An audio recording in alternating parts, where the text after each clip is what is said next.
Soy Adriana Tiscornia, trabajo en el Laboratorio de Inmunogenética y Histocompatibilidad en el Instituto Nacional de Donación y Trasplante. Y me voy a referir a la nomenclatura HLA y métodos de estudio de los genes del complejo mayor de histocompatibilidad y moléculas HLA. El complejo mayor de histocompatibilidad, como ustedes saben, se ubica en el cromosoma 6, en el brazo corto. Se hereda en forma de bloque, o sea, como haplotipo, de tal manera que un individuo tiene un haplotipo materno y un haplotipo paterno que contienen la información genética para la síntesis de proteínas de superficie que se expresan en forma codominante, que son las moléculas HLA. Existen métodos serológicos para su determinación que identifican las proteínas de superficie y existen métodos moleculares para la tipificación HLA que identifican los genes que contienen la información para la síntesis de las moléculas. Cuando hablamos de trasplante halogénico, hablamos de un donante y un receptor que son de la misma especie, pero son individuos diferentes. ¿Existe el trasplante halogénico HLA idéntico o no? Cuando es HLA idéntico, comparten las mismas moléculas clase 1 y clase 2. Y cuando no es el caso, las moléculas de clase 1 y o clase 2 pueden representar antígenos para el receptor. Esto quiere decir que las moléculas HLA pueden ser reconocidas por anticuerpos de tal manera que el paratope de un anticuerpo puede reconocer un epitope, que es el fragmento que es reconocido de ese antígeno. Recordar que los epitopes pueden ser secuenciales o conformacionales, es decir, se requiere de la estructura nativa de la proteína para que exista este epitope y pueda ser reconocido por el anticuerpo. Cuando hablamos de las técnicas serológicas para tipificación HLA, hablamos de las primeras herramientas que condujeron al conocimiento de este sistema. Jean Dosset, a partir de 1956, fue un investigador, un inmunólogo que trabajó en la tipificación de sistemas eritrocitarios, vio que había algunos sueros pertenecientes a individuos que habían recibido transfusión que eran capaces también de aglutinar los leucocitos. Esto dio origen al desarrollo del conocimiento en estos sistemas antigénicos leucocitarios y al HLA. A lo largo del tiempo, el trabajo de diferentes laboratorios que compartían estos antisueros, luego las células y luego incluso el material genético, y el trabajo en diferentes workshops internacionales o talleres que resumían esta información llevó al conocimiento actual. Ya desde aquella época se conocía que había algunos antisueros capaces de reconocer antígenos específicos de HLA y otros antisueros que podían reconocer diferentes antígenos HLA. Se comprendió entonces que había epitopes compartidos por diferentes moléculas HLA y otros que eran específicos. A manera de representación, dos antígenos HLA que son diferentes comparten algo entre sí, son parecidos porque comparten algunos epitopes, por ejemplo en este caso el 9, pero tienen epitopes específicos que le dan individualidad a cada antígeno, como el 23 y el 24.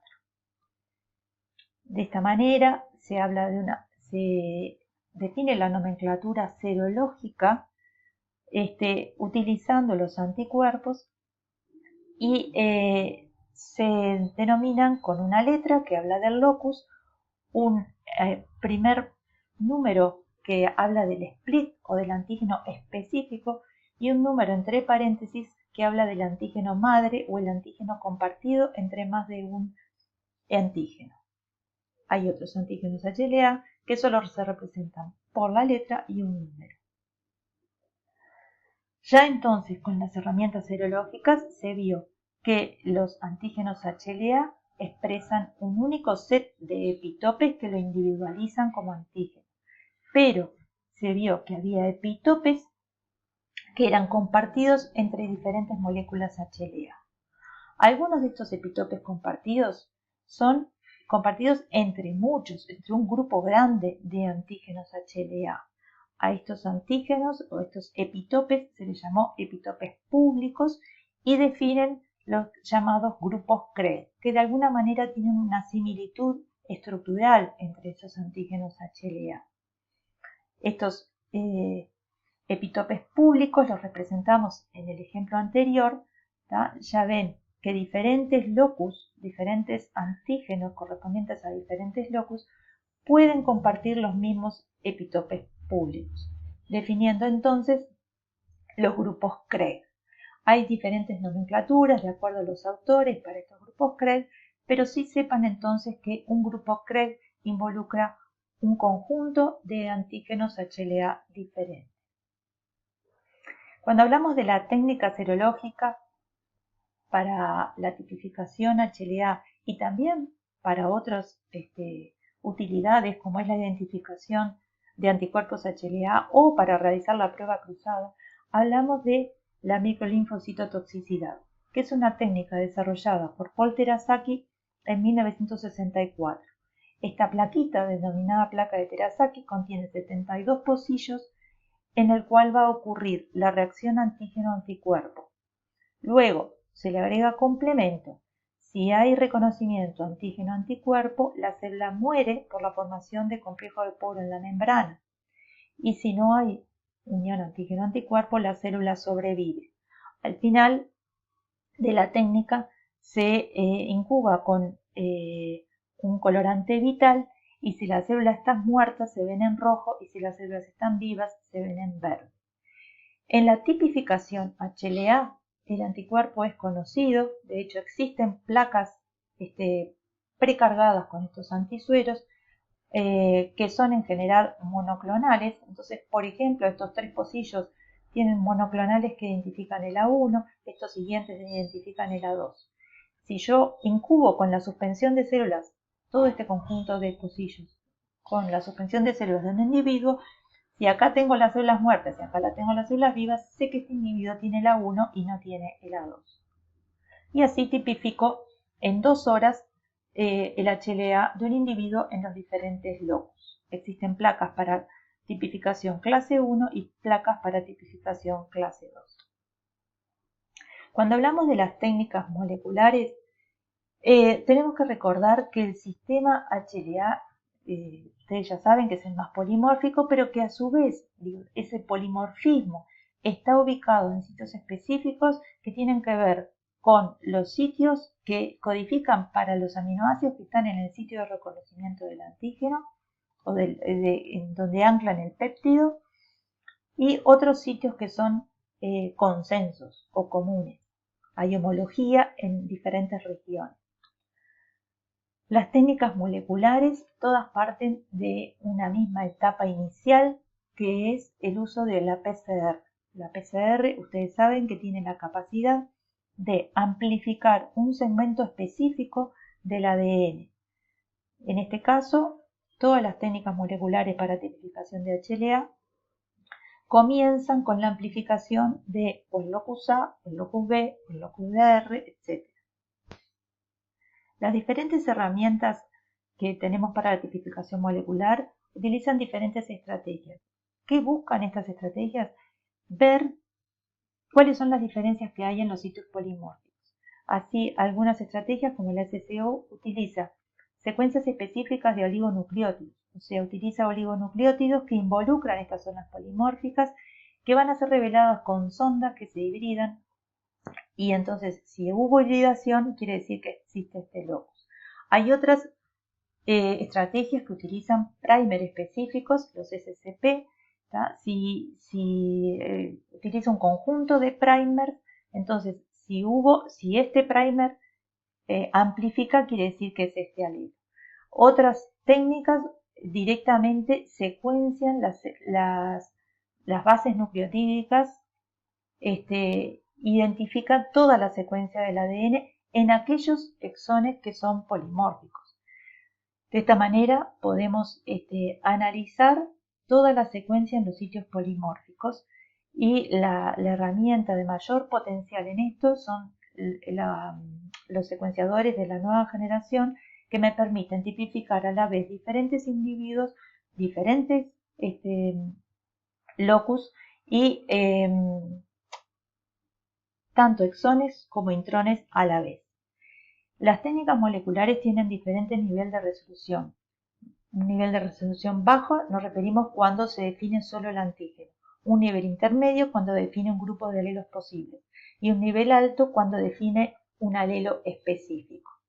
La nomenclatura HLA va a estar representada por la letra que identifica el locus, el asterisco que identifica que la técnica fue molecular, el primer par de dígitos habla del antígeno, luego el alelo al que corresponde, los siguientes números hacen referencia a las sustituciones sinónimas, por último las sustituciones a nivel de las regiones sincrónicas. La letra final habla de diferentes niveles de expresión que puede ser desde nulo, bajo, que se secreta o que son todavía cuestionables. En trasplante, los de alta resolución para trasplante de células progenitoras hematopoyéticas se utilizan los primeros 4 dígitos y comparamos con la notación serológica del HLA. Esto es la tabla que nos dice las características de las últimas letras y saber que en la tipificación HLA a nivel intermedio hay un código que de la National Marrow Program que me identifica con letras el conjunto de alelos posibles que son tipificados en ese individuo. Esto es una herramienta útil para la búsqueda de donantes no relacionados en los bancos internacionales de datos. Si tengo un receptor que no tiene de células progenitoras hematopoyéticas que no tiene un donante compatible, una de las alternativas es buscar en los registros internacionales. Una de las herramientas es utilizar esta notación para la búsqueda de donantes HLA idénticos. Sepan que existen también de estos trabajos de los workshops herramientas, tanto software como publicaciones, que me traducen ya a partir de la tipificación molecular, me traducen cuál es la expresión serológica de esa tipificación. Entonces sé, por ejemplo, que el B5001 se corresponde a la tipificación serológica del B50 del 21 y el B5002, o sea, vean que son secuencias muy parecidas, se expresan en superficie como una molécula identificada por otros antígenos o por otros anticuerpos, como es el B45 del 12. Esta es la tabla que decíamos recién. Y por último, ya con una lupa un poco mayor, del análisis de la estructura tridimensional y la secuencia de ADN, llegamos al concepto de EPLET. Del concepto de EPLET vamos a hablar de su definición, de la nomenclatura y de la utilidad. La definición, un EPLET está definido por aquel aminoácido polimórfico que tiene mayor fuerza de interacción con el anticuerpo y los aminoácidos que ocupan un radio de 3 a 3,5 Angstrom. Existe una nomenclatura EPLET básica que incluye un número que corresponde a la posición de ese aminoácido y letras que corresponden a los aminoácidos que están en ese radio de 3 a 3,5 Angstrom. De acuerdo a los autores hay diferentes nomenclaturas EPLET, pero básicamente esta es la idea. Recordando el concepto de que había epitopes comunes entre diferentes antígenos, de la misma manera podemos comprender que hay epitopes comunes para que hay EPLETs comunes para diferentes antígenos HLA y hay otros EPLETs que son específicos de antígenos. En resumen, los niveles tenemos diferentes metodologías para la tipificación HLA, la serológica que me da un nivel bajo de resolución y diferentes niveles de resolución con técnicas moleculares. Para células progenitoras hematopoyéticos necesito técnicas de alta resolución, que es la secuencia, y para trasplante renal puedo utilizar tanto herramientas serológicas como moleculares de baja o intermedia resolución. Bueno, muchas gracias por su atención y esperamos que puedan comprender esto.